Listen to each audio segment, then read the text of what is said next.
Howdy everyone. I thought we'd have a little look at a project I'm working on here today. I'm making myself a planing and chiseling bench, and for some hewing too as well, I suppose. I've got a nice big old piece of hickory here. This is probably pig nut hickory. It could be one of the other ones with a smoother bark. I don't know because there are no leaves this time of year. But regardless, it fell over right next to my road a couple weeks ago, thanks to some heavy windstorms, which thank God are gone by now. Excuse me, for the time being anyway.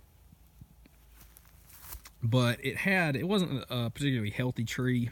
Clearly the base was rotted out, and it had these kind of knots or welts or something on it that must have come from a beetle or woodpeckers or something. I don't know. But it wasn't a particularly healthy tree, and so it wasn't the greatest for getting long pieces to hew out real straight for building projects, but I got a few pieces, a few decent sections. Clearly this one was straight enough and long enough to get me a nice bench out of, and I was able to get some wood for tool handles, and it'll be good firewood and different things, so make some charcoal out of it. We'll cover that some other time, but anyway, right now I am just starting off on, I've already done a little bit of work, but I'm trying to rough out some of this trough from the split, and I was having a little bit of a problem with my camera, so I've already got a little bit of it done, but I've just got the old cruiser axe here that we are busting some big chunks out of. Like I say, when I initially split this thing, and hickory's real prone to doing this, unless it's an extremely straight example, is the grain in the center, when you rive it, it'll trough out the center, and I had kind of angled the cut a little bit too much here, the starting cut, so I could get my wedges in, and it just, anyway, it was as far from the worst I've seen before, but it's not exactly ideal. It's not perfect. It's not like a nice piece of white oak, really straight, which is what I would have preferred, but hey, we're utilizing wood that would have otherwise just rotted, and didn't have to cut anything down, so that's nice anyway. But let's go ahead and get a little work done here. And I'm just using my cruiser axe. I've also got a small broad axe over there, which I initially started out with, but there's just a little bit too much here for me to want to start with that one. This will give me nice deep cuts and really remove all that heavy stuff that it would take forever to do with the other axe.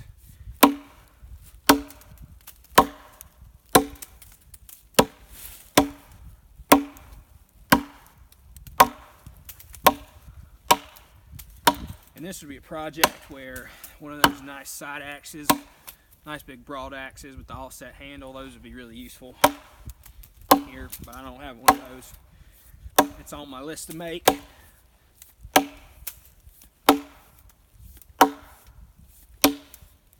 Nice deep cuts in here. Now we're talking.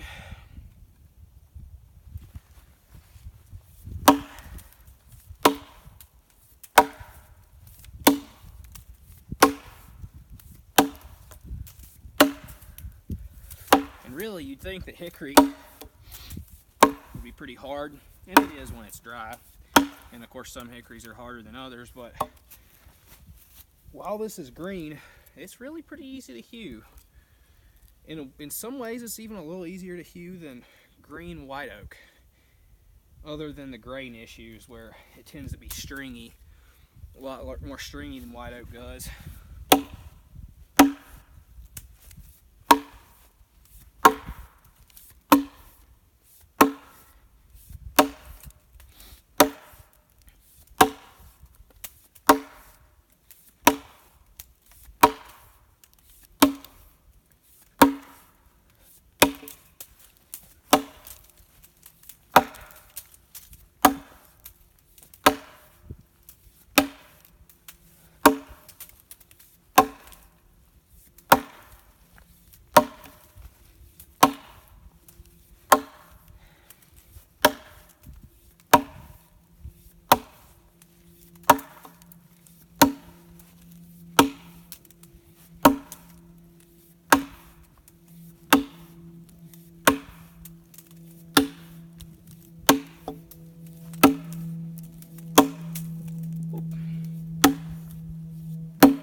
it really is a fair amount of material to get this thing up perfectly up to snuff.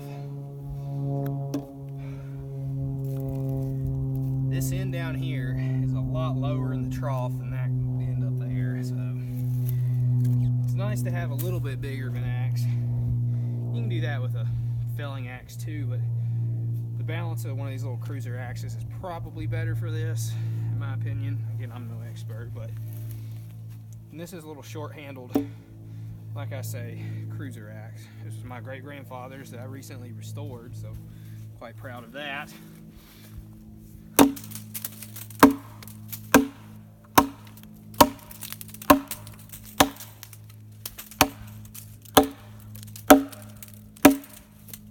This is on the larger side of hewing that I typically do. As you can see, once we start busting this stuff up, we really knock some nice chunks out of it. And I might use my hewing axe to actually remove some of those larger pieces from a steeper angle and prop this thing up a little bit.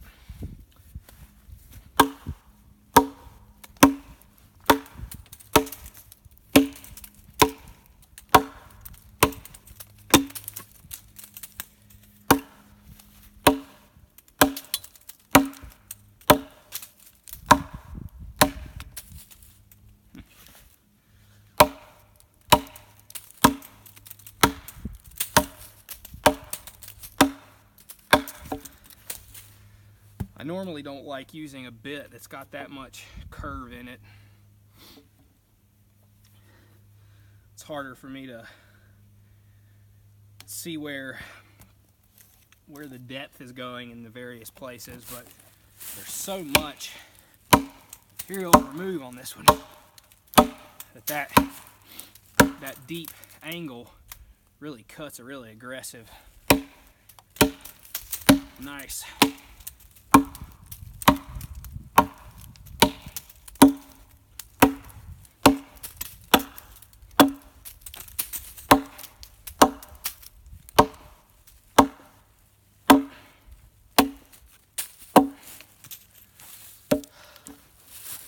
Cuts a nice, deep, smooth cut, and the fact that it's not knife edged like smaller carving axes that I prefer for small stuff means it doesn't stick in the grain every time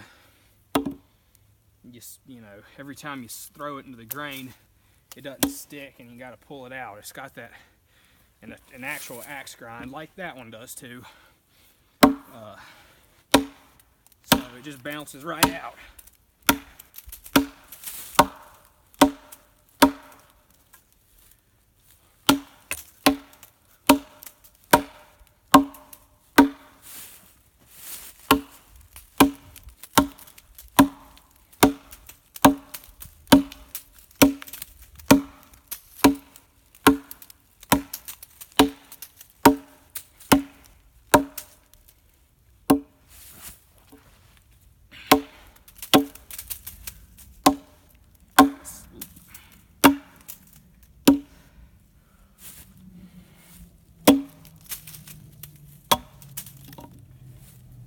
We're starting to get that side nice and evened.